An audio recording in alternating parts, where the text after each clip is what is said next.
तर विद्यार्थी मित्रांनो, महत्त्वपूर्ण माहिती घेऊया डायरेक्टली। रयत शिक्षण संस्थेमध्ये ज्या उमेदवारांची निवड झालेली आहे त्या उमेदवारांकरिता हा अपडेट अत्यंत महत्त्वाचा आहे। यामध्ये जे रयत शिक्षण संस्थेचे डॉक्युमेंट व्हेरिफिकेशन संदर्भातील अपडेट आहे ते अजून बाहेर आलेली नसल्याची बरेचशा उमेदवारांच्या तक्रारी आहेत। या संदर्भात ही माहिती आहे। तर पहा, यामध्ये संस्थेमध्ये अतिरिक्त ठरणाऱ्या पात्र शिक्षकांचं समायोजनाबाबतचं हे पत्र आहे। यामध्ये हंगामी स्वरूपात कार्यरत असणाऱ्या सेवकांनी या संस्थेत अनुदानित माध्यमिक व उच्च माध्यमिक विभागाकडे रिक्त असणाऱ्या जागांबाबत मान्य उच्च न्यायालय मुंबई व औरंगाबाद खंडपीठ येथे याचिका दाखल केलेली असून सदर याचिकेवर सध्या औरंगाबाद खंडपीठ येथे सुनावणी असून त्यामध्ये दिनांक 21/2/2024 रोजी झालेल्या सुनावणी दरम्यान 11/3/2024 पर्यंत बघा 11/3/2024 पर्यंत रिक्त पदे भरू नयेत असे मान्य उच्च न्यायालय औरंगाबाद खंडपीठ यांनी आदेश दिलेले आहेत।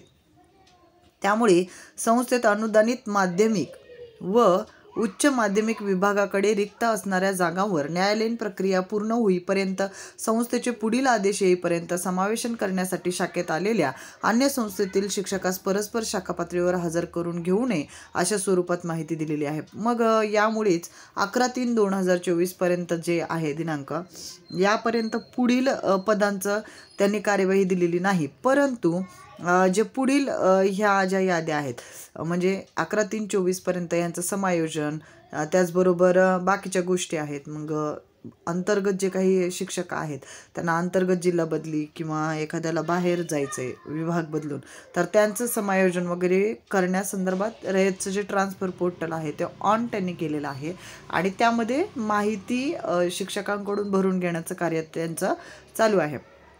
तर ह्या सर्व गोष्टी एकंदरीत त्यांच्या फास्ट प्रक्रिया असते रयत शिक्षण संस्थेमध्ये, त्यामुळे ही लवकर होईल आणि डॉक्युमेंट व्हेरिफिकेशन संदर्भात सुद्धा आपल्याला ह्या दिनांकाच्या पुढे आपल्याला नक्कीच अपडेट मिळतील आणि त्या डॉक्युमेंट व्हेरिफिकेशनमध्ये पण प्रक्रिया फास्ट असतात।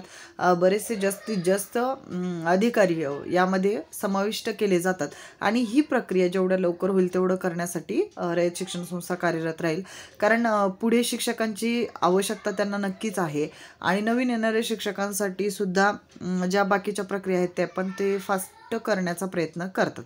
त्यामुळे जे उमेदवारांची निवड इथे झालेली आहे त्यांनी कुठल्याही प्रकारचं ताणतणाव न घेता पुढील अपडेटसाठी नक्की आपल्या चॅनलला सबस्क्राईब करून ठेवा। त्याचबरोबर तुमच्या काही अडचणी असतील तर कमेंट बॉक्समध्ये नक्की कमेंट करा। धन्यवाद।